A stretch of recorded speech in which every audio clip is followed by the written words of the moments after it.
Hey everybody, in this video tutorial I'm going to show you how to remove alternating colors in a Google Sheets spreadsheet. Alright, so here's how you can remove alternating colors. So as you can see, I have two examples here in this project management sheet, and both of them are very simple project management tables, but one of them is formatted as a real table, so Google Sheets recognizes this as a table. The other one is just a simple table without the table features, and I'm gonna show you how to remove alternating colors from both of them because the methods are a little bit different. So if you have a table, so a real table, as you can see, with its extra features, then what you have to do is click on this drop down next to the name of the table, and you're gonna see turn off alternating colors here.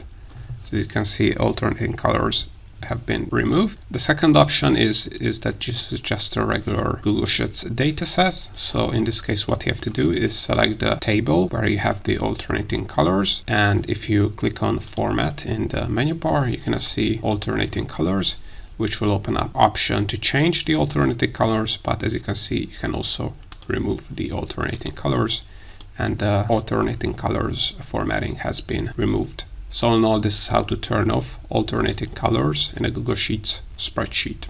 I hope you found this tutorial useful. If you want to get access to our complete Google Sheets function database or our Google Sheets shortcut keys ebook for free and other Google Sheets resources and Google Sheets templates, then make sure to check the links in the description below. Also, if you want to learn more about how to use Google Sheets, make sure to check out our YouTube channel and playlists, where you have a ton of tutorials, and more Google Sheets tutorials are coming up, so also make sure to subscribe.